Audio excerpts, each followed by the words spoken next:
Hello, fellow collectors. I'm here with one of my favorite guys ever, the Ming of the Chen from Comic Book Man, and Smart. No, you're not on Spotcast. No, you got your own gig going on. Yeah, Shared Universe Podcast Studio. But I'm here with the mighty, as seen on TV, Anthony's comic book art. Listen. 2.5 times I was seen on TV, but you did 7 seasons. We did 96 episodes. So big announcement. They're all streaming free on YouTube now. So that's cool. can go on YouTube. So it's Comic Book Man Anthony Snyder, and your episodes will come up. How about that? Yeah. Worldwide. Anyone can Well, I for free really now. enjoyed being part of the whole process. I actually did a favor for Kevin this past few weeks. How so? Yeah, I appraised his art collection. No way, really? Yeah, with Mike. I worked with Mike on that. Wow. What are some of the gems? I know he's got some original like Green Arrow art. He's got some. Yeah, he has the Matt Wagner covers that he wrote.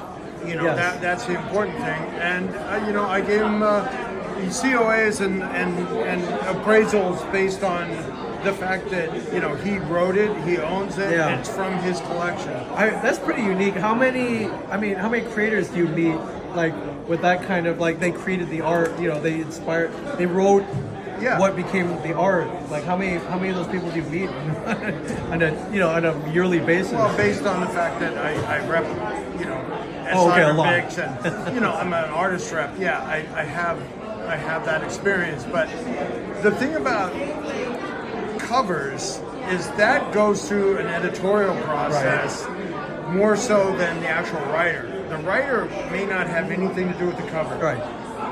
Because the editor will decide what goes on the cover. Yeah.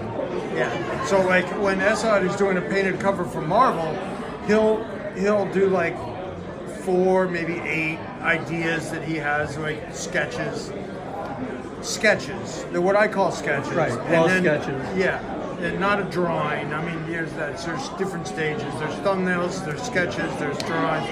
Anyway, and then those will go to the editor, and then they'll say, yeah, let's go with this one. And then that's the one he'll paint. Right.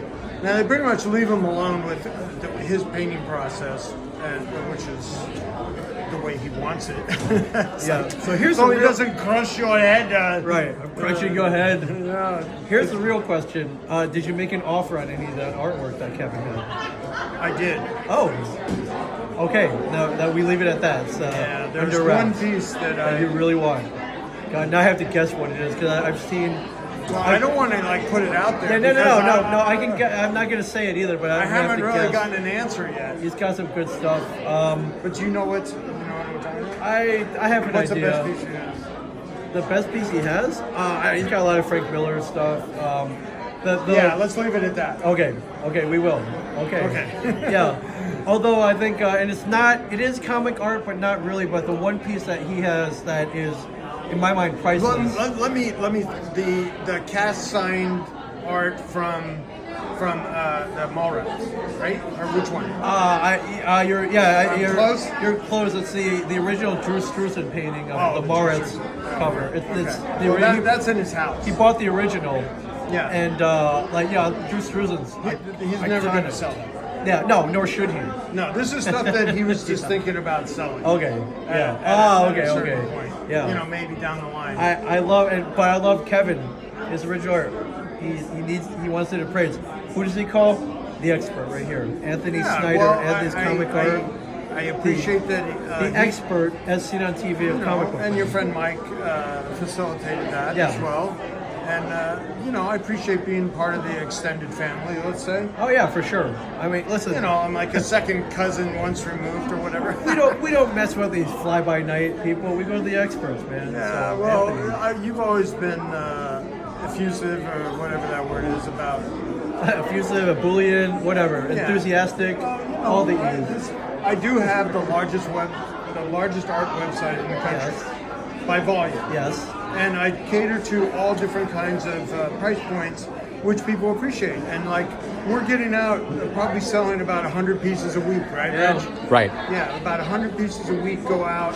And that's sometimes during, Bill Cox from Comic Art Fans that I do my Bill and Giller show with, he posts this this list, the top 10 list of like dealers who sold stuff. Yeah. And there are weeks where I've sold more pieces than the other 9 combined. This is why we go to you, my friend.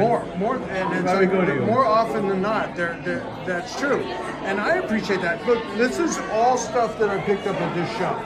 At that whole stack? This whole stack. That's crazy, dude. Yeah. So In like people basically come to me, like 6 hours, you picked up all this. Yes. You're insane. I love it. yes, that's why I have the biggest website by volume, because there are $50 pages in there. There are $500 pages in there. There's $1,500 things in Right. there. And pretty much that's the range. I'd have to look to see if there's anything better. But, you know, I have the staff, and I'm willing to carry the staff that will facilitate that kind of business, you know, because... More importantly, though, we know you have the knowledge, so you that's know, what we're and paid for. I man. put it out there, you know, because sometimes, you know, look, I've done 6-figure deals, and I've done deals where a guy needs time payments for $100 pay. Yeah. And again, no one else in the country is willing to like have that kind of diversity or customer service. Like Rich deals with my art, and Bobby deals with the art, and between the two of them, we run the art business. You know, Mario here runs comics and inventory on the eBay store, and you know, then we have 10 other people that are all part of that process. You know, for that art, for this piece of art to get sold, you know, I have to buy it. Bobby, I have to price it. Bobby has to scan it. Yeah. Bobby has to post it on the website. Right. Then Rich has to put it away. Then somebody has to order it. Then Rich has to go pull it. Right. And then it Package has to it, ship it. then it has to go to my QC guy, who keeps track of it and like make sure it's right. Yeah. And then it goes to the packaging guy. Then it goes to the labeling guy, and then it gets picked up and taken out. Yeah. So it's like, you know, it's not. It's a process. Yeah, it's a process. But you've got it down. it's- You've been And doing this for- when you say like, oh, you got the machine, like a lot of people say, oh, you got the machine to handle it. You know, it's like, yeah, but I also have the payroll. Right. Yeah. So payroll wait. So is- as of now, how long you been doing this? 30 years. Wow. Wow. Congratulations. Yeah, 30 years. Yeah, That's a long time. Because my wife and I moved back to New York when I was a photographer, and she was a model. When, you know, we were both much younger. That was 30 years ago. Sharon had just turned like 21, so she was with Wilhelmina, like a really legitimate modeling agency. Oh, yeah. And I was working as a photographer. So, you know, my photography career grew, and I was doing this on the side, and then 9/11 happened and basically destroyed my advertising career. And at that same time, we had just moved out of the city. Sharon had gotten pregnant. I mean, so there was a lot of pressure during that time to make ends meet. And, you know, a lot of sacrifices had to be made. I'm like, well, what sacrifices did you have to make? It's like, well, I had to sell my personal collection. Yeah. And my personal collection could have been worth $10 million now.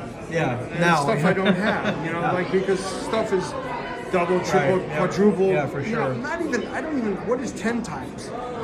Some things would have been 10 times. I don't know the word for that. Yeah, but, I used to have a whole drawer full of Kirby art. And whoa. when I was paying my bills, no kidding, when I was paying my bills, sell page there. you know, because my photography career, I was doing, you know, jobs for major companies with the major agencies. Yeah. It wasn't like I was just doing headshots. Right. No, I was doing the annual report for Aramark, Right. one of the biggest companies around. Yeah, food catering, sports stadiums, everything. Yes, and they flew me to 10 cities and internationally to cover, you know, London, Brussels, and Cincinnati, all these different places where they had stadium catering. Right. You know, because they had Wembley.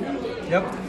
You know, they had Wembley's Stadium. fits, you know, half a million people. So Yeah, yes. that's a crazy place, and that was a great experience. But when 9/11 happened, like advertising just stopped. Right.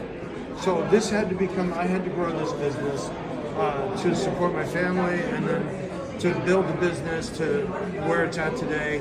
300,000 eBay listings, you know, 25,000 art listings, and a streaming show where we're doing about over $1 million of business just on Wednesday nights for 2 hours. Yeah.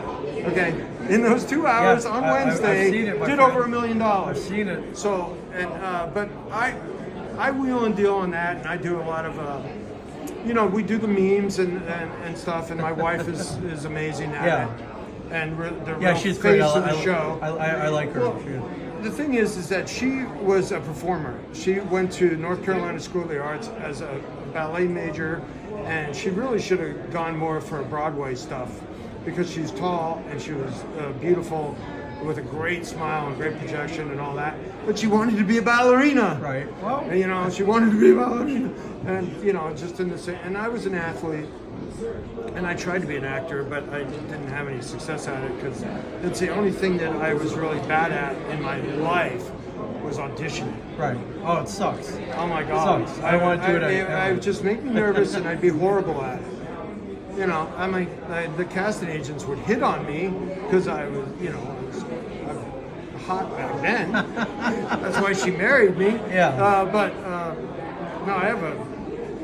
Yeah, well, I think all of that led to this, which is what you're really meant to do. Yeah, I guess that. And I feel you're the number one authority and source. You ever thought about tracking down that old Kirby art that you sold? Oh, yeah. Someone's got it, right? Yeah, someone's got it, but I mean, don't know I what the can't price afford. is. I can't Okay. afford to buy it back. Yeah, that's what I'm I mean, one figuring. example of that is like, I bought the Spidey 59 cover for $11,000, and I outbid everybody in the country. Yeah. This was back in the 90s, and then. I did the deal on it for 6 figures, and I thought, okay, this is good. I need the cash flow, I need the stuff, I need to keep things moving. But now I couldn't buy it back for $500,000. Yeah, good point. And I don't have Good point. $500,000 to take out of the operating Right. expenses in the buying account. Right. To just like, okay, I'm not going to turn that money over. All this stuff is available. Yeah. It's going to be available in the next couple of weeks. Right. It's going to be on Deal and Deals. It's going to be on the website. It's going to be on Yeah, eBay. check it out, everybody. Yeah. So. Well, I hope somehow you get your old Kirby. I would love to hear What do you want to? one day that you Okay. get Enough your old about me. Kirby. You talk about me. Okay. Yeah, I talk about you? No. So. No. I always appreciate. I love what you do, man. I love what you do, and I appreciate love seeing your shows. And I think that out of all the guys, you kind of get me a little bit. You get like at least halfway. I get you a lot, my friend. Okay, you give me a lot. I totally I appreciate that for sure. Well, But I'll make a step up tell with the people about your podcasting. well, I have a whole studio, and two of them, in fact, in New Jersey. So I Are built. you at the Bellworks? Yeah, I'm at the Bellworks. One Bellworks in Homedale and Red Bank. I'm 2 blocks That's a from. great building. Wow. It's amazing. Yeah. Now that was actually It was the Bell Labs back Bell in the day. Labs back in the day. Yep. Nobel Prize winners came out of there. Yeah. They made multiple. Now it's a mall. Not a mall. No. I wouldn't. Come no. on, it's kind of a No, mall. It but does have the retail. ground floor has. It does have retail. It does Retail. have entertainment. And then the but second floor. You're on the second floor. I'm on the first floor. Oh, you're downstairs. Yeah. Okay. But to call it a mall would be like calling Elle McPherson like a Tinder date or an Instagram model. No. Man, you're dating yourself. Yes, Oh, I am, my but she goodness. still looks great. So. Oh my God. Yeah, no, yeah. But I've set up 2 studios where I help people launch or record podcasts. So All right. So you actually like mentor them and I part teach of the classes. Teach classes. I encourage them. I help them market. Really? I want them all to be successful. So, but That's awesome. yeah, That it's is fun. awesome. It's fun. Yeah. Maybe that's something we can do. But Today. I would love for you- I want to I would- do a podcast with you where we're talking about the business of collectibles. Where we There's some say stories what's for hot, sure. what's not, and what's going on, and how we're going to do There's it. some good stories for sure. So yeah. right. But So- yeah, and I need to stop back up at the warehouse for sure because it's a sight to behold. Well, I appreciate that, and, course, man. I look forward to having you. Yeah, So, but, I'm Anthony with Anthony's Comic Book, and this is my friendly. Oh yeah, for sure. Oh, friend. Yeah, Friendly. we're friend. Ming Chen, my friend. We're Comic book friends. man. Okay, we're friends. All right, thanks for tuning in, and we'll see you in the chat.